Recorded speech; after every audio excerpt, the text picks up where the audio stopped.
La iglesia que Dios usa no es la que siempre está lista, es la que fue formada por las pruebas. El detalle acá es que la iglesia quiere los frutos sin pasar por las pruebas. Hola mis brothers, mis gente, espero que te encuentren muy, pero muy bien. Están teniendo un bonito día. O vayan a tener un excelente. Sí, espero que el episodio anterior hablé acerca de las 5 pruebas para los hombres. Espero que lo hayan visto, lo hayan disfrutado. Créanme que estoy subiendo mucho contenido de valor para cambiar. Yo no voy a cambiar tu vida, si el Espíritu Santo lo hace, sino para que tu vida sea transformada por medio del Espíritu Santo a través de este servidor. Entonces, es un gustazo tenerlo acá. Síganme en todas mis redes sociales. Estoy como hablando con Emma a través de TikTok e Instagram, Emanuel Oviedo Ortega, como en Facebook. Estoy ahí tratando de ver cómo manejo Facebook para ver si lo transformo en una página. Pero bueno, espero que te encuentres muy, pero muy bien. Síganme en mis redes sociales. También en YouTube, Spotify. Estoy ahí como Coherentes Irrelevantes. Muy bien. 5 pruebas. La iglesia también tiene 5 pruebas. La prueba número 1 que hablamos en el episodio anterior era la injusticia, ¿se acuerdan? De David. Perdón, de José, el soñador. La primera prueba que forma una iglesia no viene de afuera, vienen los de adentro. ¿Se acuerdan de José? Vendido por sus hermanos, como esclavo, luego enjuiciado injustamente, y luego llega a ser primer ministro de Egipto. Lo más doloroso no es que nada más pasó, sino que llega a través de su propia familia. Vea lo horrible que es esto. Y le leo esto, porque resulta que la iglesia tiene el mismo patrón. La misma gente de adentro son los que hacen las cosas mal. La injusticia hace más daño, o la injusticia que hace más daño no es la persecución del mundo, es la que se genera por dentro. El líder que traiciona la confianza, la división entre ministerios, los celos entre pastores, la congregación que destruye una familia con chismes disfrazado de oración, el joven que llegó con fe y se fue herido por alguien que decía seguir a Cristo. ¿Te suena? ¿Sí? Uy, esas cosas son horribles dentro de las iglesias. No sé para qué diante está funcionando eso así. Pero en Apocalipsis 3 ve lo que dice. Que sé que tienes poca fuerza, lo dice la iglesia de Filadelfia. Sé que tienes poca fuerza, sin embargo has obedecido mi palabra y no has negado. ¿Qué pasaba? Que ahí la comunidad los rechazaban, los excluían, los presionaban, los hacía sentir menos. Le decían, rechacen ese nombre, que vean lo que están haciendo. Están viviendo de lo peor, viven de lo peor. Ya rechazan y no, ya han aguantado, ahí están. La iglesia de Filadelfia en Apocalipsis 3 era una iglesia chiquitita, bastante pequeña. No tenía tanta influencia, no había gente tan reconocida, pero la gente, no sé, como que entraron trolls dentro de las iglesias, ¿verdad? O sea, entraron gente de mala fe. Es ahí donde quiero ir. ¿Qué dice Jesús acerca de esta prueba? ¿Qué es lo que dice Jesús? He puesto delante de una puerta abierta que nadie puede cerrar. Es que interesante. Jesús les dice, no, les voy a quitar a esta gente, los voy a mandar a que se mueran. No, no, no. Estén ahí, están ahí. Pero hey, hay una puerta que yo la voy a mantener abierta para ustedes. La oportunidad, la gracia de Dios en sus vidas. La injusticia no cerró las puertas de Filadelfia. La formó para atravesar esta prueba. La iglesia subterránea china. Pues sabían que existe una iglesia en China. Es subterránea porque los cristianos están prohibidos. La iglesia cristiana está prohibida en China. En el siglo XX sufrió una injusticia brutal, una persecución del Estado. Imagínate que acá en tu país el Estado te persiga por lo que vos crees. Eso no es sano. Líderes encarcelados, congregaciones dispersadas. Pero los historiadores lo que dicen que en ese siglo XX la iglesia no solo sobrevivió, sino que se expandió en todo el territorio chino.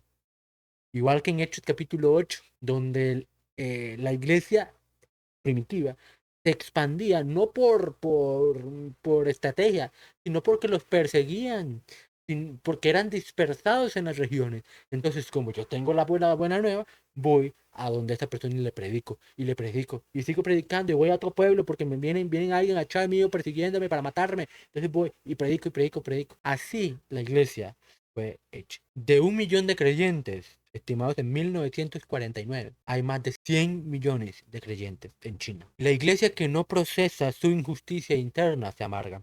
La iglesia que la atraviesa con carácter, que la nombra, la enfrenta y la perdona, esa es la que Dios puede usar para algo mucho más grande, para transformar a la sociedad.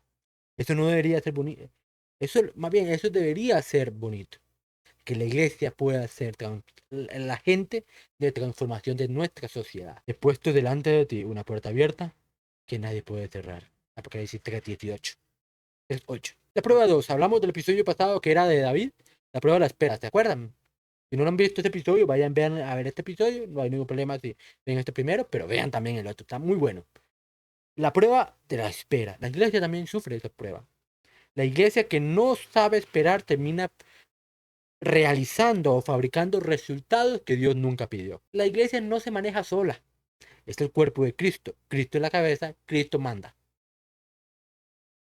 Y muchas veces el cuerpo de Cristo, la iglesia, hace cosas que Cristo no pidió. La espera es donde revela tu confianza en Dios o en la gente, las cosas.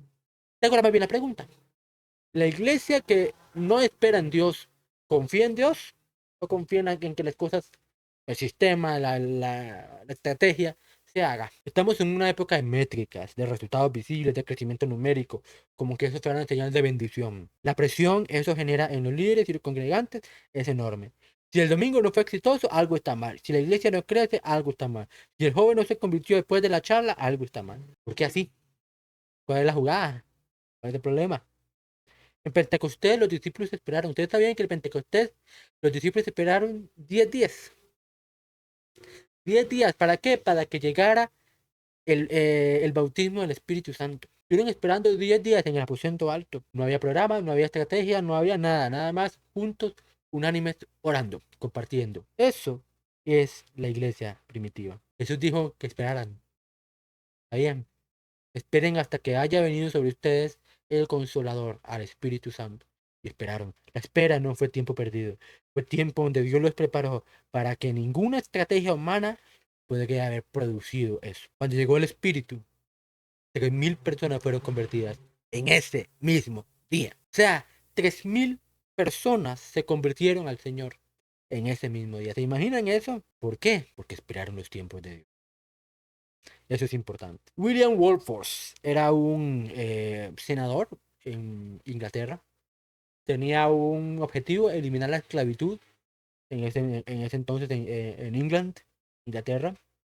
20 años luchando contra la esclavitud desde su fe. Decían que eso no era lo que Dios había mandado. Y estuvo 20 años sin ver los resultados. Hasta que llegó una ley que cambió en Inglaterra. La abolición de la esclavitud. La iglesia, su comunidad de fe, lo sostuvo, lo mantuvo vigente, digamos de esta forma, motivado a seguir peleando. Eso era lo más impresionante. Te hago una pregunta. ¿Tu iglesia está fabricando resultados o está esperando en Dios?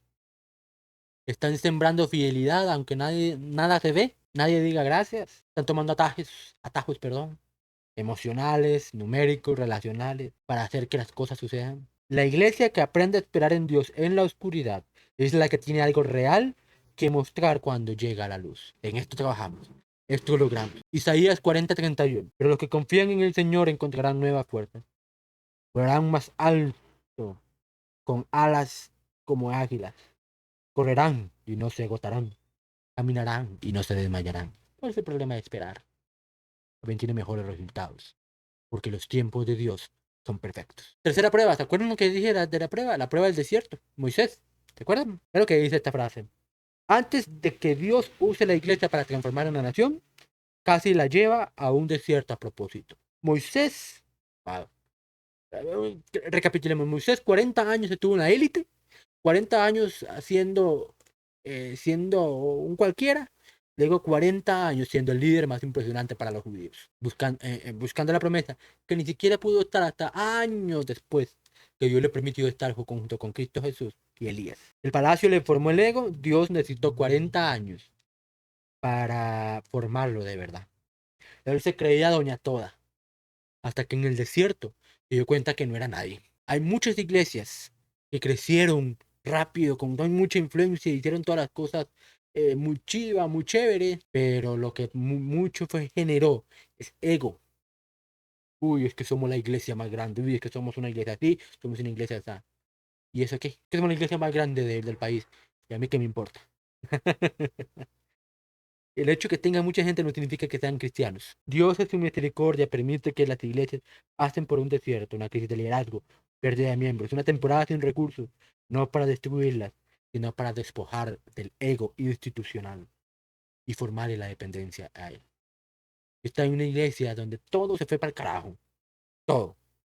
Llegué en un momento en que iba en declive. Y estando ahí, también se fue para el carajo.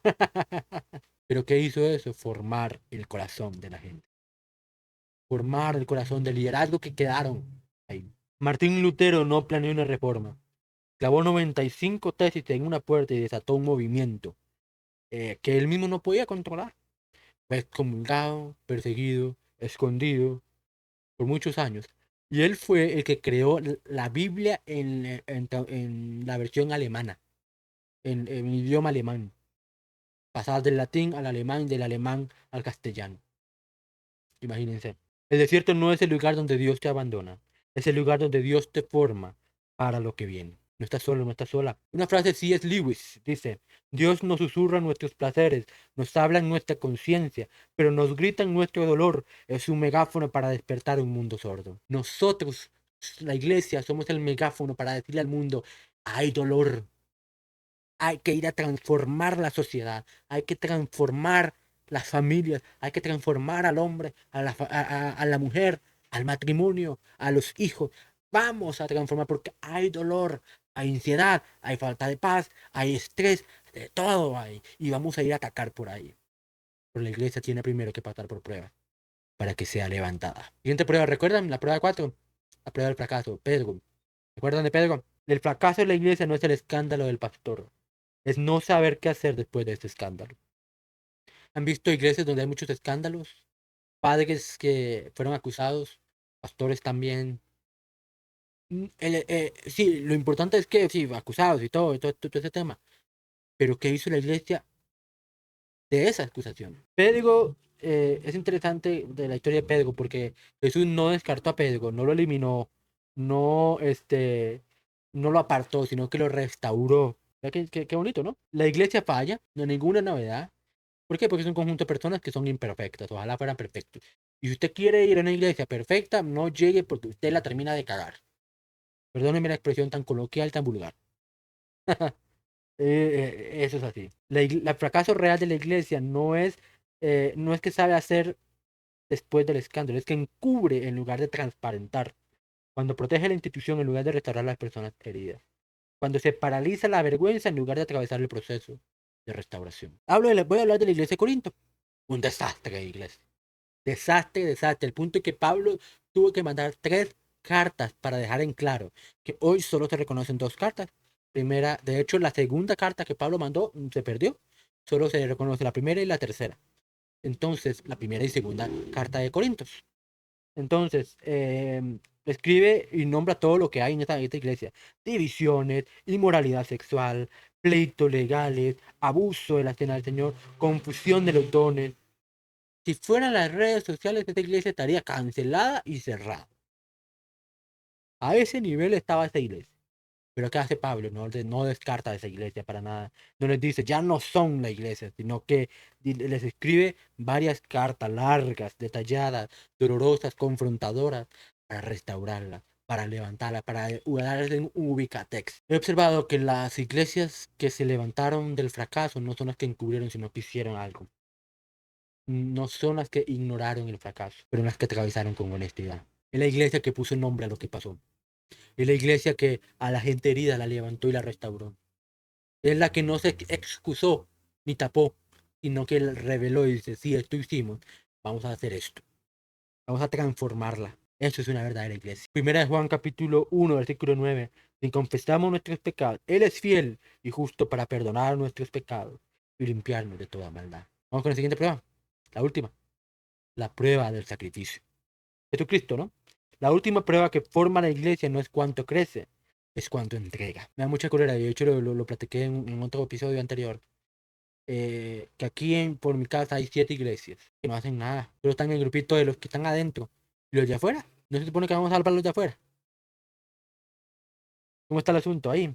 El ADN de la iglesia debería tener es ser comunidad. Este es el ADN. Hay una tentación enorme en la iglesia institucional, el edificio.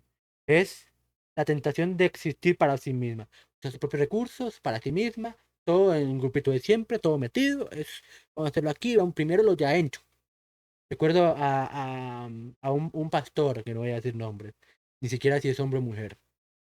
Un pastor que dijo, yo le dije, me gustaría que hiciéramos un proyecto como un comedor o algo, un comedor o un comedor. Creo que era un comedor. O era de entregar comida, algo así, no me acuerdo muy bien cómo era, hace fue muchos años. Y esta persona llega y me dice, primero los de adentro y luego los de afuera. Y a mí me quedé así con los ojos abiertos y yo dije, wow, what? Cómo es eso? Y sí, y yo, ok, y me fui, pero no, yo qué frío, frío múltiplo al cuadrado. O sea, frío quedé yo. Y así no debería ser. Sí, formamos a los de adentro para que vayan afuera. Eso es lo importante. ¿Cuántas iglesias están dispuestas a sacrificar su modelo de trabajo? Por ejemplo, hay muchos modelos de trabajo dentro de las iglesias. Pero ¿cuántos están dispuestos a sacrificar el modelo que les da comodidad para cumplir la misión que Dios les recomendó? No se trata de tener modelos, que los modelos son buenos porque dan orden. Se trata de qué hacemos con el modelo. Formamos a la gente para que vayan afuera. Formamos a la gente para que hagamos comunidad. Para que para que seamos iglesia. No tiene que ser muchas iglesias las que no. Ser una iglesia, formarnos a nosotros para ser ejemplo de Cristo. Pero si no hay formación adentro y no hay objetivo afuera, estamos 3 metros bajo perro. Estamos mal. La iglesia en los primeros 3 siglos no tenían edificios propios, no tenían presupuesto, no tenían staff remunerado. En ese periodo, ninguna estructura que hoy conocemos como esencial. Esa misma iglesia transformó el imperio romano. ¿Cómo? Sacrificando. Durante las plagas del siglo II y III, la gente huía de los enfermos por miedo. ¿Ustedes sabían eso? Uy, qué miedo, ¿verdad? Pues no, la ignorancia de ese entonces. Pero los cristianos no. Los cristianos se quedaron, cuidaron, ayudaron, restauraron a la persona y se la llevaron. Eso era ser iglesia. Y así era como se transformaba una sociedad. Dejando el miedo a un lado y sacrificándose. Dice Dietrich, de hecho lo dije en otro episodio, Dietrich Bonhoeffer, la iglesia es la iglesia solo cuando existe para otros, no para sí misma, para otros. Un hombre que pagó con su vida siendo iglesia. Vea esto. Escuche esto. El sacrificio no es un valor espiritual, es la estrategia más poderosa de misión que existe porque el amor genuino, el que no pide nada a cambio, es imposible de ignorar. Mateo 5:16 dice, de la misma manera dejen de que sus bienes, sus buenas acciones, brillen a la vista de todos para que todos alaben a su Padre Celestial. Hermoso, ¿cierto?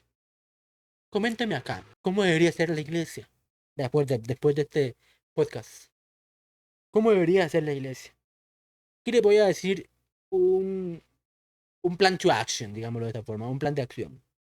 En la prueba de la injusticia, la iglesia procesa su herida con honestidad y perdón y sale más fuerte, sale a transformar. No importa lo que pasó, eso quedó atrás. Vamos a transformar la sociedad a pesar de lo que nos hicieron. La prueba de la espera. Deje de fabricar resultados, deje de hacer estructuras, deje de hacer eventos para que se llene. No, no, no, eso no es el enfoque. El enfoque es hacer a las cosas que Dios te dijo. Si Dios te dijo una cosa, eso hace. Punto final. En la prueba del fracaso, si hay algo que no se procesó bien en la historia de tu comunidad, vamos a enfrentarlo. Vamos a aprender de ella y vamos a crecer a través de ese error, de este problema. Y en la prueba de sacrificio, vamos a preguntarnos, ¿por qué existe la iglesia de verdad? Pregúntate, ¿para qué existe la iglesia? ¿Solo para estar en las 4 paredes? Yo no estoy de acuerdo. Dependiendo de la respuesta que usted diga, vamos a ver cómo es la iglesia, si está transformada o no. Pastor o líder, reúne a su equipo y pregunte, ¿para qué estamos como iglesia? ¿Cuál es nuestro fuerte? ¿Cuál es nuestro débil? ¿Cómo podemos mejorar? Vamos a cambiar la mentalidad de estar las cuatro paredes siempre. No, no, no. Vamos a salir adelante. Y pregúntate, pastor o líder, de estas 5 pruebas, ¿en cuál prueba están? Verás que uno se da cuenta de muchas cosas cuando pregunta. Es lógico. Si es miembro de una iglesia, identifica las 5 pruebas que está viviendo su comunidad y pregúntate cómo puedo ser parte de la solución. Deje de pensar que la iglesia tiene que... Ah, que la iglesia debería ser acá, debería ser allá. Hágalo usted, muévase, mueva esas nalgas, mueva esas piernas, póngase los pantalones, póngase las enaguas, póngase una gorra y a bretear, acá a trabajar. Eso hace la iglesia. Y si sos un joven, quiero decirte esto. No se vaya porque la iglesia esté pasando por pruebas. Más bien quédate para que vea cómo Dios transforma a tu iglesia en la prueba. Cómo Dios les enseña a depender de Él. No por estrategia, no por X. Es como Dios hace las cosas. Mateo 16:18 dice lo siguiente. Edificaré mi iglesia y las puertas del infierno no prevalecerán contra ella. Jesús dijo que iba a edificar su iglesia. No somos nosotros que edificamos la iglesia. No. Y que las puertas del infierno no van a prevalecer contra nosotros. Eso no significa que no haya pruebas. Significa que las pruebas no van a tener la última palabra. Te digo algo. La iglesia debe ser transformada. Estoy muy feliz donde yo estoy. Pero también estamos en proceso. No estamos 100% y nunca lo estaremos. Pero hemos entendido que ayudar a la gente necesitada es prioridad. Que Dios te bendiga la iglesia. Usted, iglesia, que Dios te bendiga. Y nos vemos en el siguiente episodio por el mismo canal. Chao.